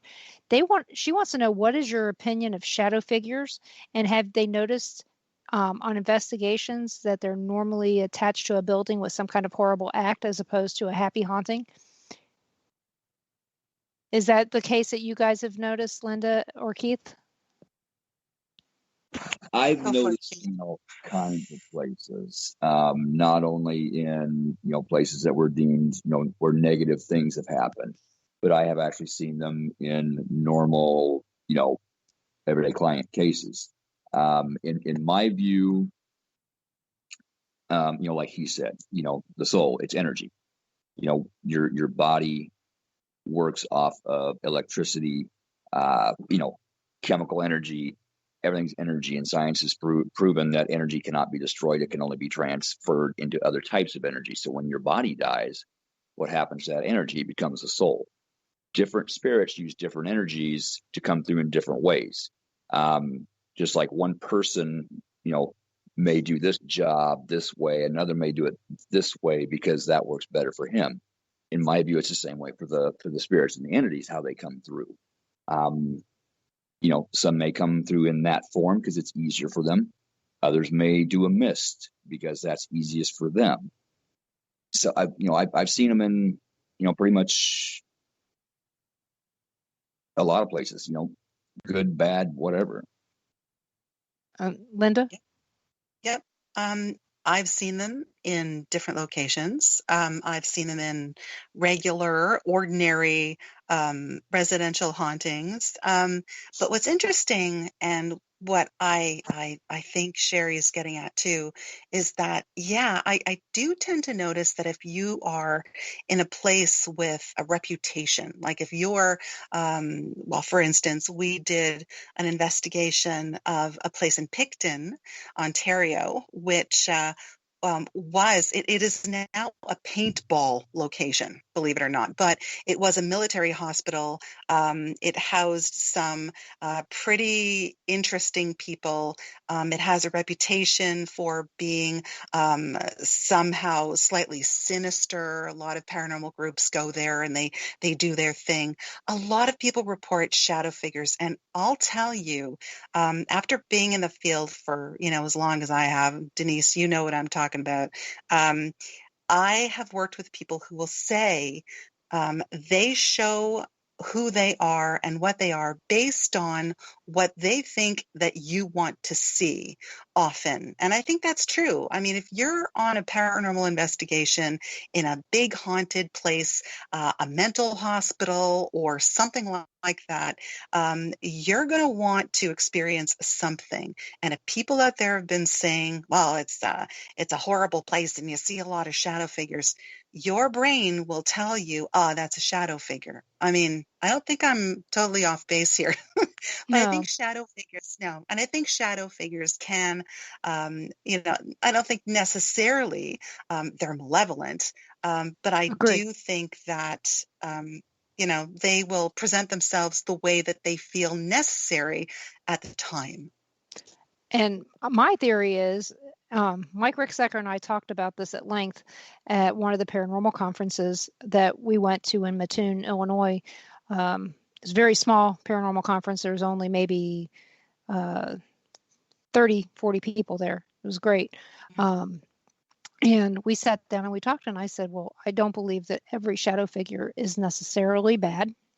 I just feel like some of them, they just can't manifest completely, and this is as far as they can get. It's all the energy they have. So basically, we've all said pretty much the same thing, but that they're not all necessarily malevolent. But yeah, if you expect to see something and somebody's told you have this preconceived notion that there are shadow figures in this building, you're going to see a shadow figure. That's why I don't go. I mean, that's why I don't go out and do all the research before I go to a place the first time. I do it the second time I go. Denise, if I don't mind adding a shadow person story, it was real quick. I pride, just to let everyone know, I pride myself on not believing the paranormal. When I started researching this back in '99 aggressively, I wanted to go as unbiased as possible when I jumped in here. However, I disregarded anything I did before that. I had an overactive imagination, but even at this point, you're like, is it, or is there some context to it? There seems to be more context to it the older I get. So shadow person, when I was 5 years old, 5, 6 years old, something like that. Stormy night in our small house in Illinois. Power went out. So right now, cue horror music, drama music, whatever. But me, I like adventure, right? So I'm like, oh, cool. our basement's kind of scary. I mean, it wasn't that scary, but for a 5-year-old, yeah, it was kind of a scary, creepy basement. So I wanted to go down by myself. Why not? So I grabbed a flashlight, went downstairs, shined the flashlight on the other side of the wall, and then, there's my shadow, and I start dancing, and it's dancing, and da-da-da-da-da. And then I realize, wait a second, I'm not dancing, and the flashlight's in front of me. That's not my shadow. I tell you what, I dropped the flashlight and tripped literally all up the stairs, if you know what I mean. Yeah, you probably didn't go in the basement for a while after that. I don't think I did. No, I don't think I did at all. And did you have to go change your pants after that too? I was 5 and potty trained. Okay, maybe I put a towel down when I went to sleep, but that's besides the point. So as you guys can tell, Aaron has a sense of humor. I love it. Yeah. Nothing wrong. We got in the Aaron wasn't there when we were misbehaving with Nick, but he was there when we were misbehaving with all of them the next day, so that's okay. We got to meet in person at the Dog Patch USA Paranormal Conference. I think we could call it not really a conference. I think we could call it more of a paranormal rub elbows with the 10 people that came conference. But we had fun. They didn't tell me that there's cougars out there. Like we're at nighttime, and we're with the groups. We split up a couple of different groups, and like, oh, by the way, there's cougars they spot out here. I'm like, you're now telling me that there's cougars out here? Yeah. Not only that, there were wolves and squatters with guns. Squatters with guns. I didn't know they had guns. Why wouldn't they? Yeah, and I mean, it was weird. We were in an old amusement park, and people were living in what used to be the buildings for the rides. Okay, it was weird. This was weird. Okay, it's a cool place, but it was weird. Yeah, it was weird. And I think the whole land has now been repossessed by the state for back taxes.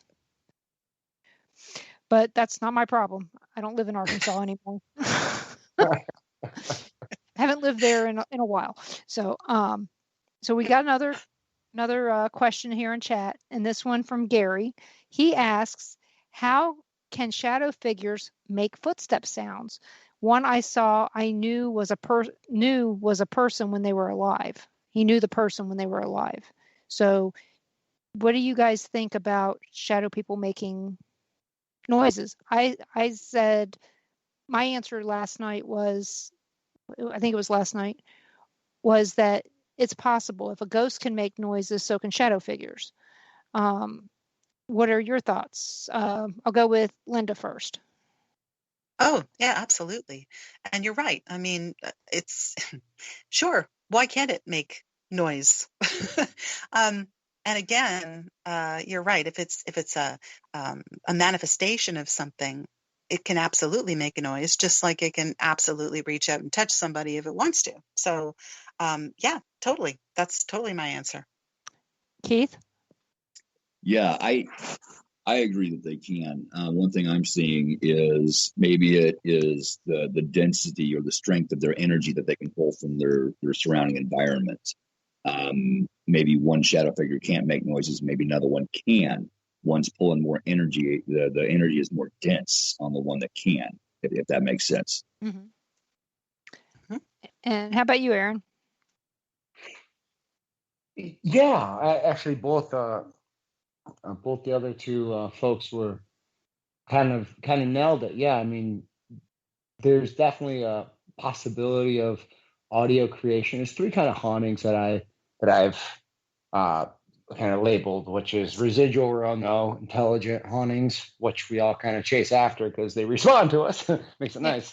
And then there's warp hauntings. Warp hauntings people don't talk about too much. That's more of the haunting that now I'm the ghost and I just walked into a room and the room looks like it's 1850s for a hot second and then it blinks back. The same fashion tends to happen with audio format, which very well could be quantumly just the waves hitting the right beat. And I think in some cases, it very well may be an entity attempting really hard to try to do something. I think a lot of times it's just a swing and a fluke moment that happens, or that we hear, that we see it, and it happens for a moment and we leave. Back in 2002 or 2003, I don't know all the years. Yesterday, there was.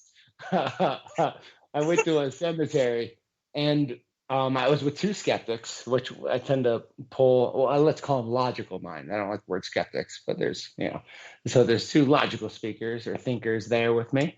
And I walked into a cemetery, and all of a sudden I heard, this is like 1 a.m, on a government island. I mean, it's pretty quiet at nighttime. And all of a sudden I hear fireworks, boom, boom, boom, boom, pop, pop, pop, pop. I'm hearing all this stuff, and I'm like, this is crazy. It's way too late to be doing fireworks, it's just kind of rude. And B, I don't think that it's smart to do it on this island. So I look at the other two, and I'm kind of talking it through, and they're looking at me like I'm a crazy person. I'm like, you guys can hear this, right? And both of them look at each other like, no. And now I'm kind of tilting my head. So I go, come here. And then they start walking towards me. And I swear I saw the moment they entered the bubble of audio, and their eyes, they about melted. I think I saw their brain leak out of their ear. And then I looked at them even more. I'm like, that's weird. And so I walked towards them and jumped out of what I felt was the bubble. I heard nothing. Absolute silence. I jumped in the bubble. Pop, pop, pop, pop, pop, pop. Pop, pop, pop, pop, pop, pop. And that's me jumping back and forth, by the way. Silence to noise. Silence to noise. For 15 minutes, I kid you not. I was a nerd. I'm like, I have no clue. Why is this happening? I don't know. But this is so weird. It was the War of 1812 happened on this island. It was filled with red, blood everywhere on every inch of this island. With the war. Where was this island at? Mackinac Island. Island. The Great Turtle. The French Indian War was first, so there's a lot of blood when the French Canadians wanted to take it over. But then the U.S. was like, hey, Canadians, it's our island. So we'll take it now. Yay, America. So, yeah.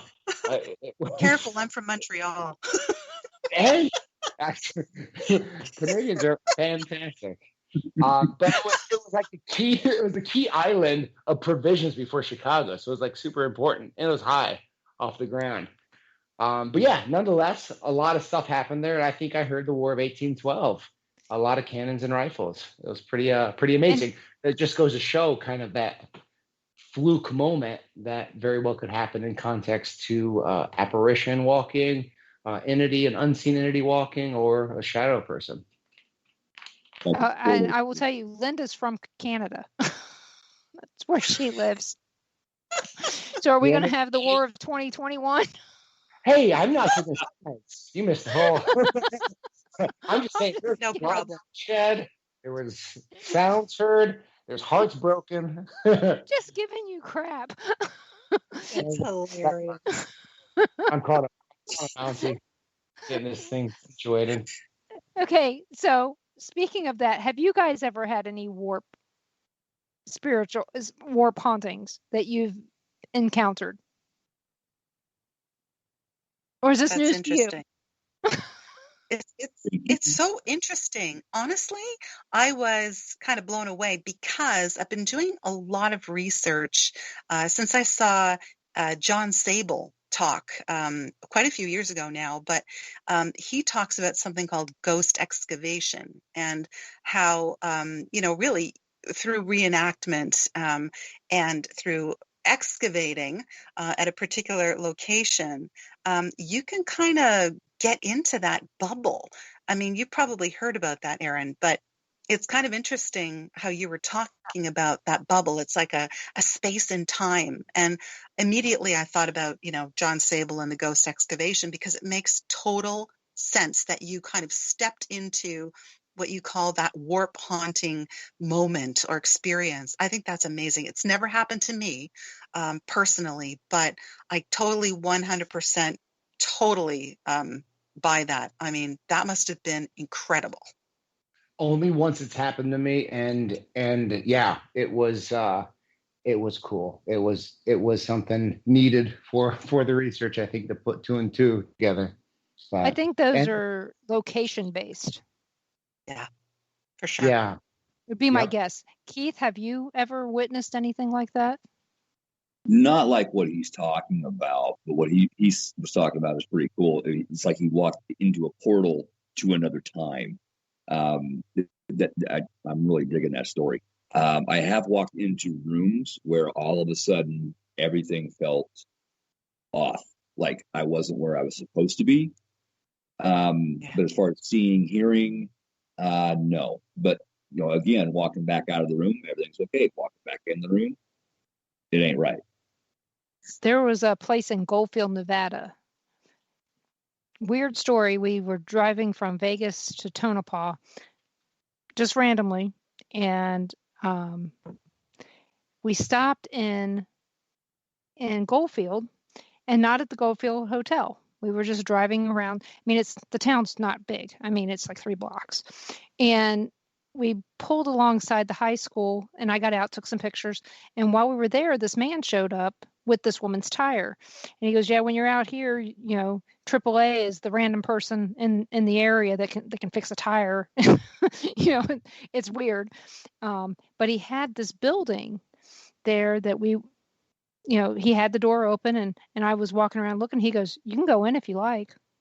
And so I go back to the car, and I get Ron and my camera and the kid, and we go in, and it felt like we were in a different time.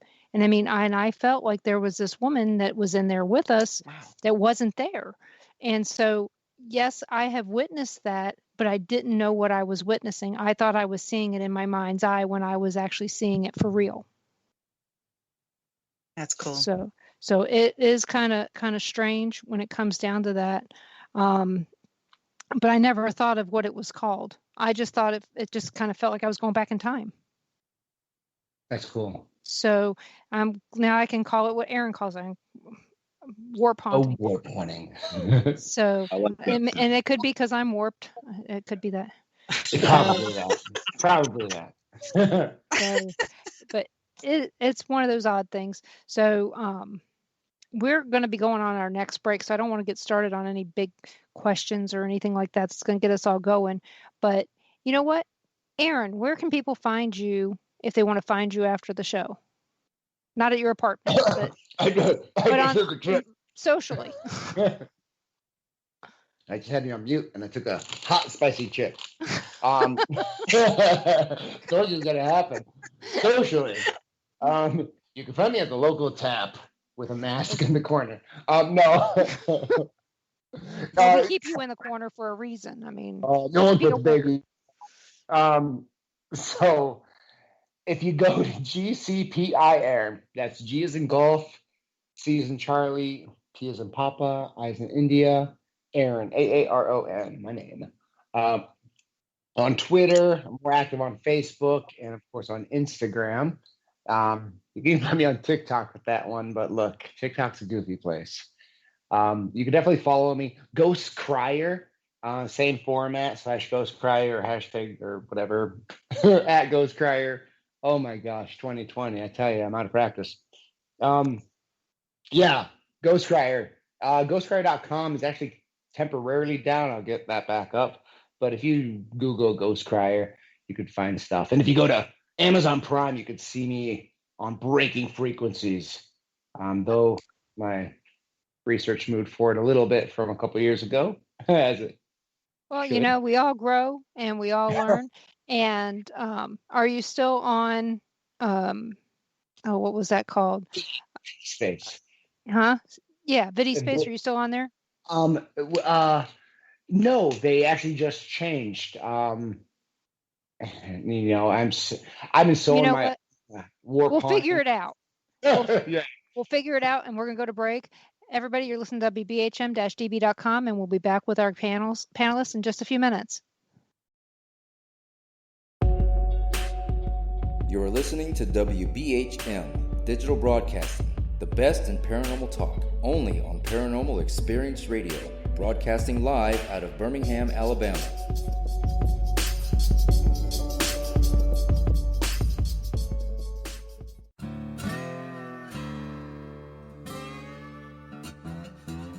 Oh, come on. I'm Southern, but... Nope. That'll do. Hello. I am Kat Hobson, host of Paranormal Experience here on WBHM Digital Broadcasting out of Birmingham, Alabama. I enjoy having guests from all areas of the paranormal, from ghosts to ufology to cryptids and beyond. You'll find some of the best researchers in their fields bringing you some great information. Join me on Wednesday nights from 8 to 10 p. Eastern here on WBHM Digital Broadcasting. Since 1948, Fate magazine has brought you reports of the strange and unknown, all of them true. Fate Radio is carrying on that tradition, bringing you the unusual, macabre, strange, and bizarre. Join host Kat Hobson Sunday nights from 8 to 10 p.m. Eastern on WBHM Digital Broadcasting.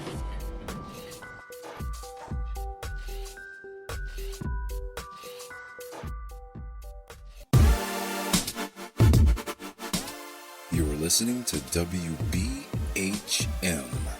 Digital Broadcasting, the best in paranormal talk, only on Paranormal Experienced Radio, broadcasting live out of Birmingham, Alabama. Welcome back to the Paranormal Pride. I'm your host, Denise Pridemore, and my guests tonight are Keith Ottersburg, Lynda Quirino, and Aaron Thompson. And we'd asked Aaron where to find him. Go to Ghost Crier. Just look up anything Ghost Crier. You'll find him. I promise. You'll find all kinds of stuff, and you'll be laughing and going, "What in the heck did I just watch?" I guarantee it. But you'll feel smarter after you've watched it. It's not one of those things when you watch it you feel dumber for having spent the time. So I will tell you that. Hard to believe right now, but yeah, that's the truth. Says otherwise. Keith, where can people find you? CobraParanormal.com is our website. And then on Facebook, again, Cobra Paranormal. And then the page I do my podcast on is called The Otter's Den. And then I'm also a member of Spirit Mechanics. So. And Lynda, where can people find you? Well, you can find me on Facebook, Georgina Paranormal Society, or you can go to our website, georginaparanormal.com, and we're also on Twitter at Georgina Ghosts, in the plural. So, yeah, you can follow me anywhere where it says Georgina Ghosts. There I am. And you can also watch Lynda on almost any repeat out there of Paranormal Survivor. And she's on at least half of them, from what I can tell. Honestly, it scares my cat because she looks over at the screen and thinks, "Why are you there? It must be a ghost." Well, you want to hear something really strange? When my daughter was giving birth to Ruby, the doctor is sitting there facing her, of course. Behind her on the TV is me. and the doctor hears me talking to Leah, and he hears me behind him, and he's like, "You're in front of me." What? I said, "Don't worry about that. I'm just on TV at the same time." And he goes, "Out of all things, that you're on TV and here at the same time." And I said, "Yeah, you don't want to know." But he delivered her. He delivered her, and then he delivered Ruby. So he's known me for, well, I swear I paid for his college. So, because his dad was my doctor. So long story, but he was my doctor with my last kid. And so it was kind of weird, because he knows my voice well enough to know. So that was kind of weird when you think about that of all random times for that to play while my daughter's giving birth, and that she should happen to have it on Ghost Adventures in the Hospital. So there are no coincidences. Maybe I caught something from the video that I didn't catch when I was live with her, because it shocked the daylights out of me. So, I was speechless for a couple seconds there. So, so we're going to ask a couple more questions here while we're going through this. Is there a piece of equipment that is your favorite? And I'm going to go with Keith first, and then Lynda, and then Aaron, because Aaron will take the rest of the show. So, so Keith, what is your favorite piece of equipment? Probably my SLS camera, and then my voice recorder. My voice recorder, that is my right-hand man. I go to that, but it's getting to the point where I'm my best piece of equipment when I go in. Okay, I agree. Lynda? Thank you for saying that, Keith, because that was my first thing I was going to say is I'm my best piece of equipment, but I do love my digital voice recorder as well. I can probably live without a lot of things, but I don't think I could live without that. And just myself, because we're our own best antenna. Yes. Okay, Aaron, it's your turn. You know what? I agree with both of them. First thing that popped in my head too was my body. And the funny thing is, you'll notice as Keith and Lynda, you both, I know, went through the same stages. It's a practice. Like doctors and lawyers, what we do is a practice. We're always learning. We're always coming to our conclusions, and then they're evolving, they're changing, they're flipped upside down, and we're changing and we're moving forward. And our bodies, year one, me had no clue what the feels were that today me has. And tomorrow is going to know so much more than what today knows and thinks he knows. It's just the logic of the evolution of our body and how we are so familiarizing ourselves with hauntings, with paranormal, with this phenomenon. It's recognizing our intent, and we're going back to the intent, that it's giving us better feedback. Keith, when you walk into a place, you can use one device that you wholeheartedly love, like the recorder, and get some phenomenal results, even if it's one awesome grade A EVP or something else with it, compared to year one team that hasn't practiced with A, the energy, B, the device. It's continuing to use it as I do with my spirit boxes. I'm familiarized, and I get a lot of responses and a lot of results quickly that I find out that other teams do not get. And to me, at first, I was like, what? Why aren't you guys getting these same results? I just asked, what's your favorite pizza? And they said pepperoni. Come on. Yeah. Well, because it's a different question. Yeah, well, but the thing is, even when I went and they flew us out to in 2019, flew us out to the Kennedy mines to kind of head up a talk out there, which was super cool. And we came back, the regulars who always do the mine, they're awesome people, mind you. Mm-hmm. They came back and said they've never got responses like we've gotten before, and that always blows me away. And then I start thinking, well, I'm in this 2020 has been a little interesting, but before that, around that year, every day pretty much, just absorbing myself with techniques and tactics, and feeling and understanding and thinking I understand and relearning, and it's just a practice. We did get I heard you like Zach Bagans, being here. And we heard a very clear, it's hilarious, a very clear, dude. Yeah. It was like clockwork. Yeah, we all. So you were out there with George. Yes. I remember. No. Actually, George didn't come to that one. I don't think he did. His wife made me dowsing rods and sent them to me. Okay. I don't think George. I know who George is, but yeah. George and Kara Shoplin.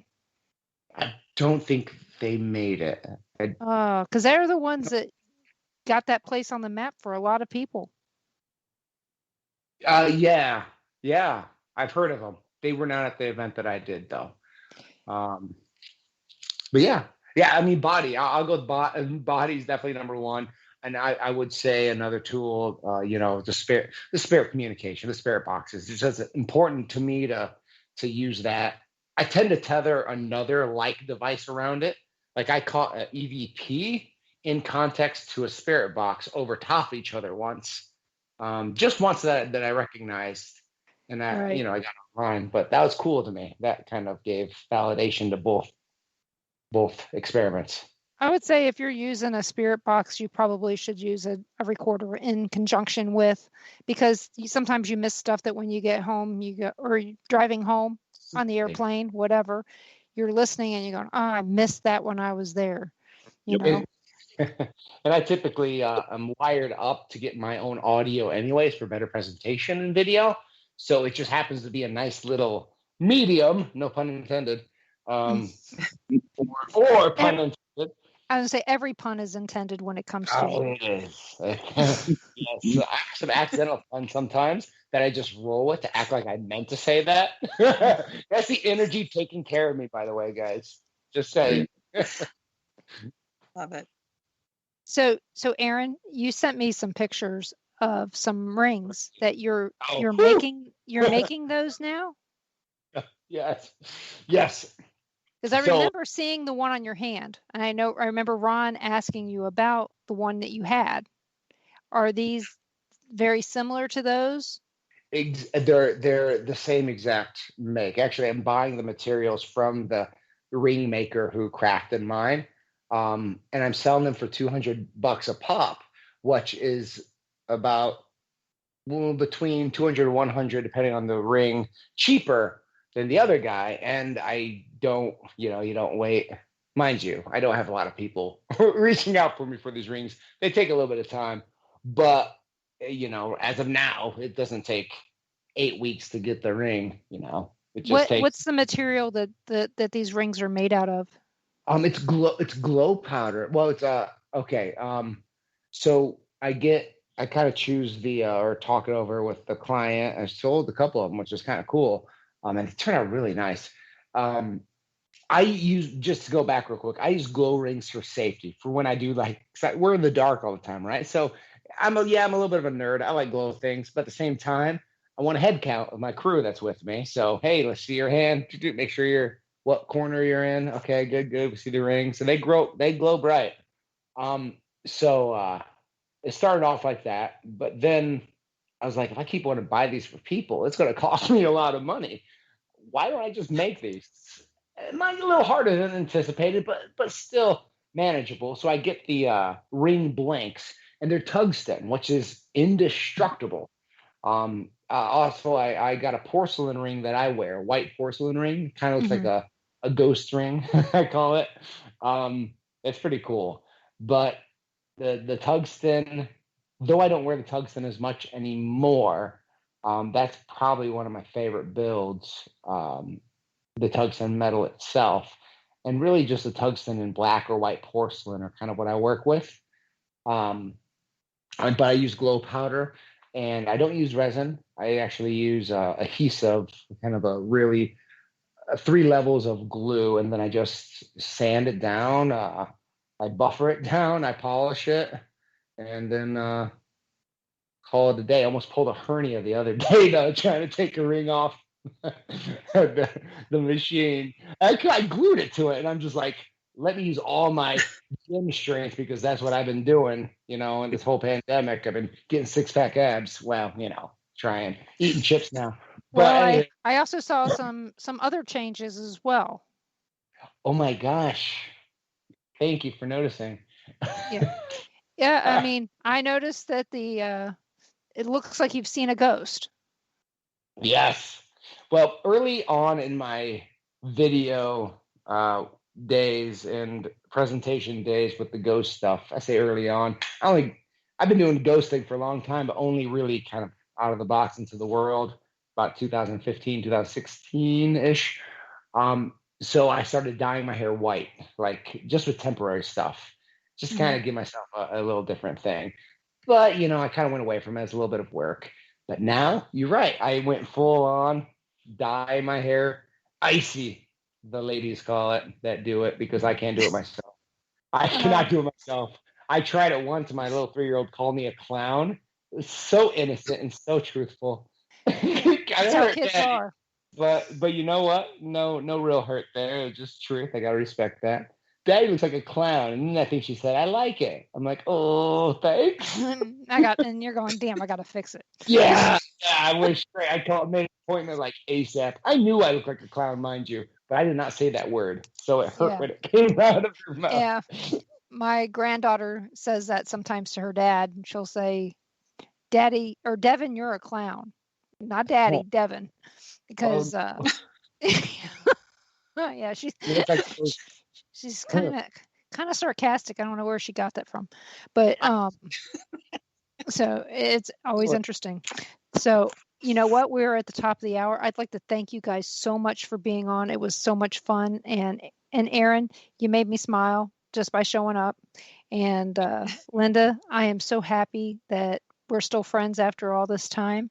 And Keith, I'm so glad we've been friends for a while now.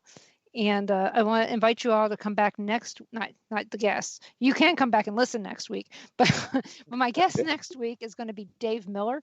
And he is going to be one of the speakers at the Marshalltown Paranormal Conference. And by then, I will know everything there is to know about him. He just seemed like a really nice guy. And I thought, hey, you know, he's somebody new. Fresh blood. Always need to throw a little bit of that in the water to get the sharks to come back, and so we're gonna do that. And just so you guys know, I'm playing it week by week on the show on who I'm going to have on, because we all know I'm getting ready to get a grandbaby, and I don't want to be all tied up and have to change a bunch of shows around just because we have a baby. So because I have to be around for Pork Chops getting a sister, so I've got to be there for him. So thank you all for listening, and thank you guys for coming on. And see you next week, 7 p.m. right here on WBHM-DB.com. Have a great night.